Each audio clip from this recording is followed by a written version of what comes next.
If you could record the movements of these balls and play it backwards, the reversed motion would still obey the laws of physics. The laws themselves don't insist on a direction. Time moves in only one direction, forward.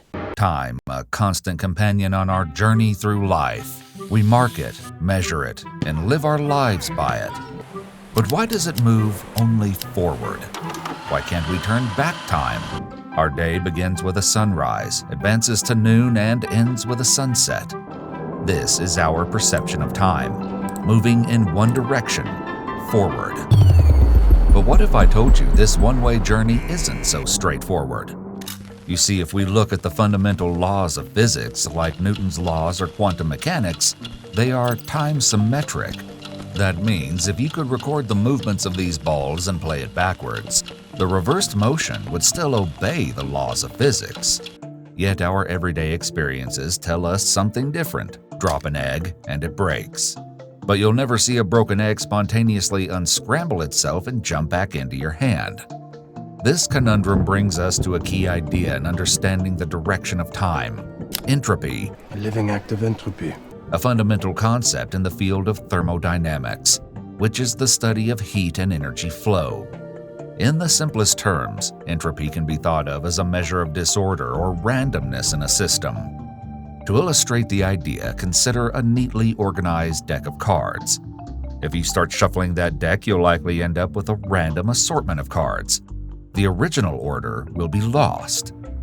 The shuffled deck represents a state of higher entropy than the neatly organized one because it's more disordered or random.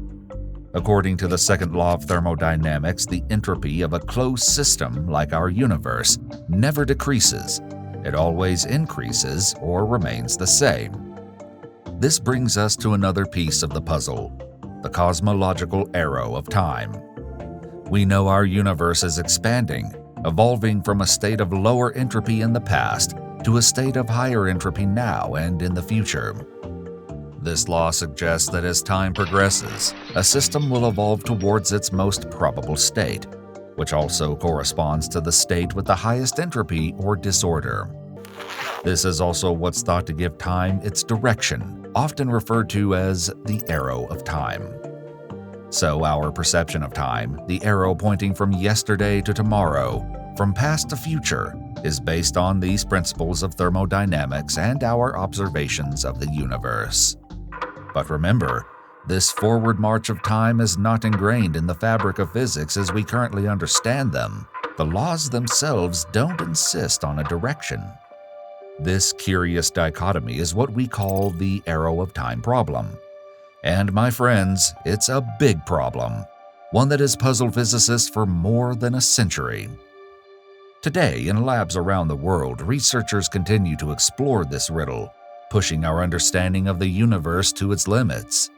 Some theories even suggest that near black holes, where the fabric of space-time itself is extremely warped, the arrow of time might behave differently. Near or inside a black hole, our usual conceptions of space and time might not hold. For example, inside a black hole's event horizon, the boundary beyond which nothing can escape, the roles of space and time as we know them are essentially swapped. The singularity, the central point of a black hole where gravitational forces are thought to be infinite, is not a point in space as we would typically think, but a moment in the future. This is due to the extreme curvature of space-time in the vicinity of a black hole. The intense gravity of a black hole essentially pulls you towards the singularity, not in space, but in time. So instead of thinking of falling into a black hole as moving towards a point in space, it's often more accurate to consider it as being inexorably drawn into a future moment. In my attempt to escape, both of us were pulled into the black hole. However, our understanding of the physics in such extreme conditions is far from complete.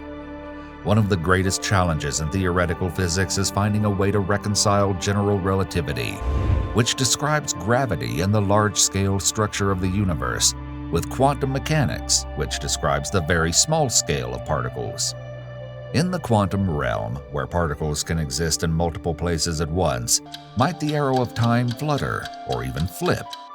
Quantum mechanics is known for its counterintuitive properties, And one of the most famous of these is superposition. In this realm, particles don't have definite states until they're measured. This means a particle like an electron can exist in multiple places at once, a superposition of states. It's only when we make a measurement that the electron collapses into one of those states. This leads us to the concept of quantum entanglement, another odd quantum behavior where particles become intimately linked and instantaneously influence each other, regardless of the distance separating them. Albert Einstein famously referred to this as spooky action at a distance. In the classical, macroscopic world we live in, we're used to time always moving forward. But in the quantum realm, things aren't so straightforward. Firstly, many of the basic equations of quantum mechanics are time-symmetric, meaning they don't differentiate between past and future. Theoretically, quantum processes can run forwards or backwards without violating any laws. Secondly, recent research has proposed that entanglement could be intimately connected with the arrow of time. One idea is that the spreading of entanglement could provide an arrow of time, where the future is the direction in which entanglement becomes more widespread. On an even more speculative note, some interpretations of quantum mechanics suggest the existence of multiple branching timelines, a concept often referred to as the many worlds interpretation. In this view, every quantum event spawns new universes in which each possible outcome of the event is realized. This wouldn't necessarily reverse or change the direction of time, but it does add a fascinating layer of complexity to our understanding of time in the quantum realm. However, it's important to note that these ideas are on the cutting edge of physics, and there is much we still don't understand. As we continue our journey through the cosmos, we keep searching, learning, and wondering. So next time you find yourself under the starlit sky, take a moment. Consider the silent, unseen march of time and the mystery it holds. Until we understand why time moves as it does, we will keep asking, keep exploring, and keep gazing at the stars. After all, our quest for understanding is what makes us human. And perhaps in time, we will uncover the secrets that the universe holds. Until then, keep wondering, keep questioning, because as we journey through time, the only constant is change. Don't forget to watch the video on the right and subscribe. Thanks for being part of Cosmoknowledge.